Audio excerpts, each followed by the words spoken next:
गरीब किसान की कहानी।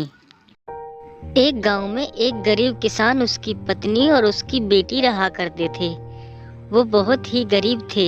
इसी बात से उसकी पत्नी और उसकी बेटी चिड़चिड़े से रहने लगे। एक दिन उसकी पत्नी उससे कहती है, देखो जी, घर में कुछ खाने को भी नहीं है। मैं ये कह रही थी कोई तुम काम धंधा ही कर लो जिससे चार पैसे आ सके। तुम ठीक कह रही हो। मैं बाहर जाकर कुछ काम देख कर आता हूँ।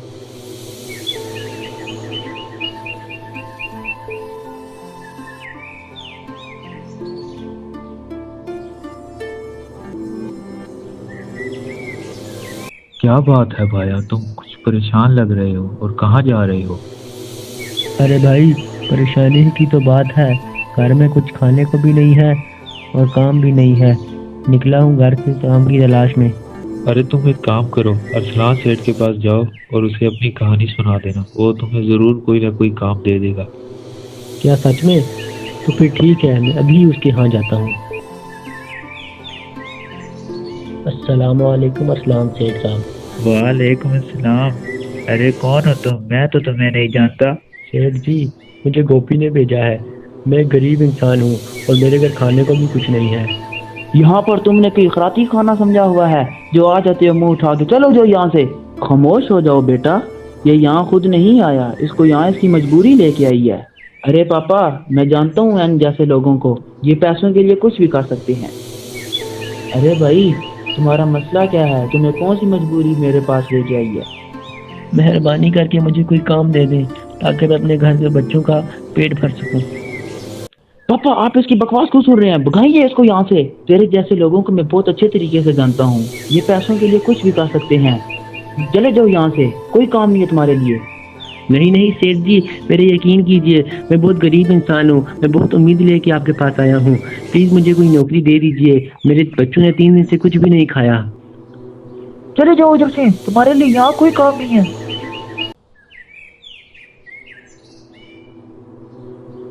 बेटा, तुमने बहुत अच्छा काम किया। इन जैसे लोगों के साथ ऐसा ही होना चाहिए। अम्मी, अब्बू अभी तक क्यों नहीं आए हैं? कहाँ है वो? अम्मी, वो देखिए अब्बू आ गए हैं। अरे बेगम, हमारी किस्मत में धक्के खाना ही लिखा है। मैं गया था सेठ साहब के पास, उन्होंने मुझे वहाँ से धक्के मारकर निकाल दिया। कोई बात नहीं जी, गिरे में सब लात मारते हैं। आज हमारी किस्मत खराब है इसलिए कोई हमारा साथ नहीं दे रहा। ठीक है बेगम, मैं बहुत थक चुका हूँ, मैं जा रहा हूँ आराम के लिए।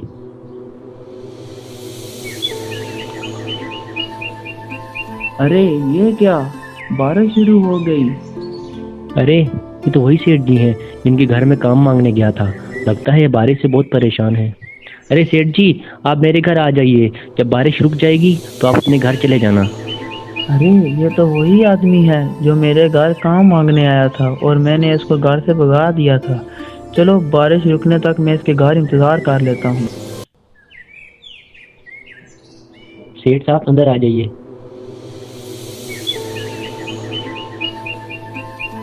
सेठ साहब, ये मेरा घर है, यहाँ आपको कोई परेशानी नहीं होगी। बेगम, ये देखो कौन आया है हमारे घर। अरे पापा, क्या हुआ? और ये अंकल कौन है आपके साथ? अरे बेटा, ये वही अरसलान सेठ हैं जिनके पास मैं काम मांगने गया था। बेचारे बाहर बारिश में भीग रहे थे। अच्छा ठीक है, आप लोग बैठिए, मैं अभी चाय बना कर लाती हूँ। नहीं नहीं भाभी जी, चाय की कोई जरूरत नहीं है। बारिश रुक चुकी है, मुझे बहुत जरूरी काम है। चलो मैं चलता हूँ और तुम कल से काम पर आ जाना। तुम बहुत अच्छे इंसान हो। अरे सेठ जी, चाय तो पीते जाइए।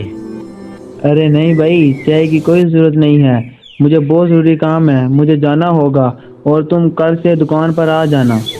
ठीक है अरसलान सेठ, आपका बहुत बहुत शुक्रिया। मैं कल काम पे जरूर आऊँगा।